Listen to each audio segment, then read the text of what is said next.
2 തിമോത്തിയോസ് 2-ാം അധ്യായം 15-16 തിരുവചനങ്ങൾ. സത്യത്തിന്റെ വചനം ഉചിതമായി കൈകാര്യം ചെയ്തുകൊണ്ട് അഭിമാനിക്കാൻ അവകാശമുള്ള വേലക്കാരനായി ദൈവത്തിരുമുൻപിൽ അർഹതയോടെ പ്രത്യക്ഷപ്പെടാൻ ഉത്സാഹപൂർവം പരിശ്രമിക്കുക. ലൗകികമായ വ്യർത്ഥ ഭാഷണം ഒഴിവാക്കുക, അല്ലെങ്കിൽ അത് ജനങ്ങളെ ഭക്തിരാഹിത്യത്തിലേക്ക് നയിക്കും. ഓർമ്മിക്കുക, കന്യകയായിരുന്ന വിശുദ്ധ ആഞ്ചല മെരീച്ചിയുടെ ഓർമ്മദിനമാണിന്ന്. ഉർസുലൈൻ സന്യാസിനി സഭ സ്ഥാപകയായ ആഞ്ചല 1471 മാർച്ച് മാസം 21-ാം തീയതി ലൊബാർഡിയിൽ ദേ സെൻസാനോ എന്ന നഗരത്തിൽ ജനിച്ചു. 10 വയസ്സ് പ്രായമായപ്പോൾ മാതാപിതാക്കൾ നഷ്ടപ്പെട്ടു. അനാഥയായ മകളെ അമ്മാവൻ കൂടെ താമസിപ്പിച്ചു. ദൈവവിശ്വാസത്തിൽ വളർത്തി. ഒരു സഹോദരിയുണ്ടായിരുന്നതും മരിക്കാനിടയായി. അവൾ കൂദാശകൾ സ്വീകരിക്കാതെയാണ് മരിച്ചത്. സഹോദരിയുടെ കൂദാശ സ്വീകരിക്കാതെയുള്ള മരണം ആഞ്ചലായ്ക്ക് ഹൃദയഭേദകമായിരുന്നു. അവൾ വിശുദ്ധ ഫ്രാൻസിസിന്റെ 3-ാം സഭയിൽ ചേർന്നു. സഹോദരിയുടെ ആത്മശാന്തിക്കായി നിരന്തര പ്രാർത്ഥനകളും പ്രായശ്ചിത്ത പ്രവൃത്തികളും കാഴ്ചവെച്ചു. സഹോദരി രക്ഷ പ്രാപിച്ചുവെന്ന് ഒരു ദർശനം വഴി വെളിപ്പെടുത്തി കിട്ടി. 20 വയസ്സുള്ളപ്പോൾ അമ്മാവനും മരിച്ചു. അവൾ പിതൃഭവനത്തിലേക്ക് താമസം മാറി. പെൺകുട്ടികൾക്ക് ക്രിസ്തീയ മതപഠനം അത്യാവശ്യമാണെന്ന് കണ്ട് അവൾ സ്വഭവനം ഒരു പള്ളിക്കൂടമാക്കി മാറ്റി. അടുത്തുള്ള പെൺകുട്ടികളെ വിളിച്ചു വരുത്തി ദിവസം തോറും ക്രിസ്തുമതത്തിന്റെ പ്രാഥമിക പാഠങ്ങൾ പഠിപ്പിച്ചു പോന്നു. ആ നാളുകളിൽ അവൾക്ക് ഒരു ദർശനമുണ്ടായി. പെൺകുട്ടികളുടെ മതപഠനത്തിനായി താൻ ഒരു കന്യകാമഠം സ്ഥാപിക്കുമെന്ന്. 1524 ആഞ്ചല വിശുദ്ധ സ്ഥലങ്ങളിലേക്ക് ഒരു തീർത്ഥയാത്ര നടത്തി. മാർഗമധ്യേ ക്രെഞ്ഞ ദ്വീപിൽ വെച്ച് അവൾക്ക് കാഴ്ച നഷ്ടപ്പെട്ടുവെങ്കിലും തീർത്ഥാടനം മുഴുവനാക്കി. മടക്കയാത്രയിൽ കാഴ്ച നഷ്ടപ്പെട്ട സ്ഥലത്ത് ഒരു കുരിശു രൂപത്തിന്റെ മുൻപിൽ മുട്ടുകുത്തി പ്രാർത്ഥിക്കുമ്പോൾ അവൾക്ക് കാഴ്ച വീണ്ടുകിട്ടി. 1535 നവംബർ 25-ാം തീയതി 12 കന്യകമാരോടുകൂടി ബ്രേഷ്യയിൽ ഉർസുലൈൻ സഭ സ്ഥാപിച്ചു. 5 കൊല്ലം സഭയെ പരിപാലിച്ചു വളർത്തി. 1540 ജനുവരി 27-ാം തീയതി 69-ാം വയസ്സിൽ ആഞ്ചല നിത്യസമ്മാനത്തിനായി വിളിക്കപ്പെട്ടു. 1807 7-ാം പിയൂസ് മാർപ്പാപ്പ അവളെ വിശുദ്ധ ഗണത്തിലേക്ക് ഉയർത്തി. ക്രിസ്തീയ വിദ്യാഭ്യാസത്തിന് വേണ്ടി നിലകൊണ്ട വിശുദ്ധ ആഞ്ചല വിദ്യാഭ്യാസ പ്രവർത്തകർക്ക് വലിയ മധ്യസ്ഥയായി. നമുക്കും വിശുദ്ധ ആഞ്ചലയുടെ ജീവിതശൈലി ഉൾക്കൊണ്ട് ക്രിസ്തീയ ചൈതന്യത്തിൽ ജീവിക്കുവാൻ വേണ്ട കൃപയ്ക്കായി പ്രാർത്ഥിക്കാം.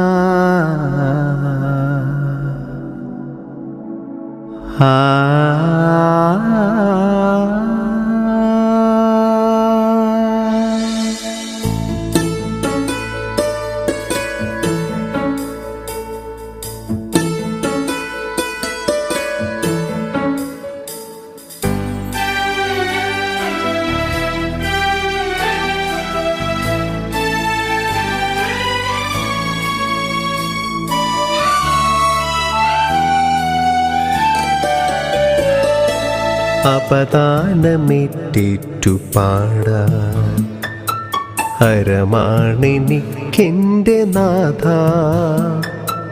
അഭിമാനമോടെന്നും പാടാം അനുവാദമേകണേ നാഥ.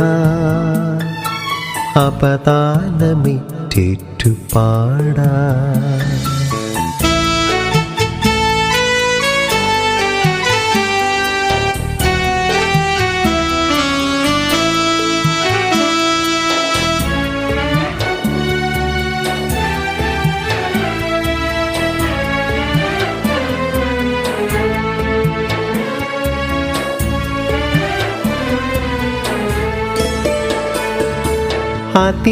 അതിമോദമോടങ്ങ് നിത്യം സ്തുതി കീർത്തനങ്ങളാൽ വാഴ്ത്താൻ അവിരാമമെന്നും സ്തുതിക്കാൻ അതിദാഹമോടെ ഞാൻ നിൽപ്പൂ അപദാനമേറ്റേറ്റു പാടാ.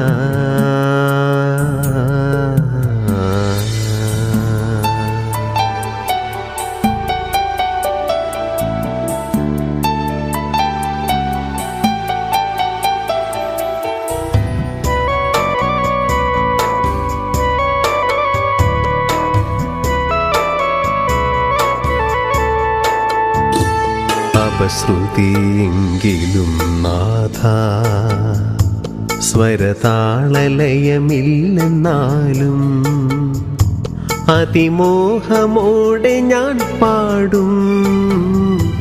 കേൾക്കുന്നതെൻ ദൈവമല്ലേ, സ്തുതിഗീതമാലപിക്കുമ്പോൾ മതിമറക്കുന്നു ഞാനെന്നെ.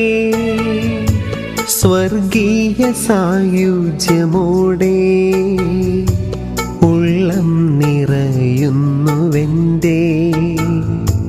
കുറ്റം കുറവുകളെല്ലാം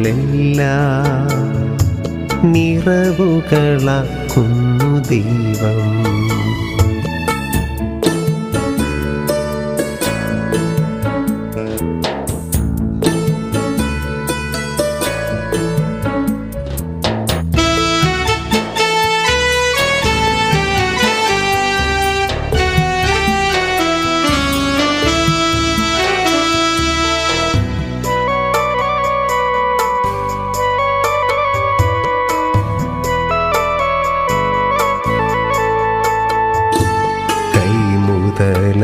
ൊന്നുമില്ല, സർവവും നീ തന്നതല്ലോ.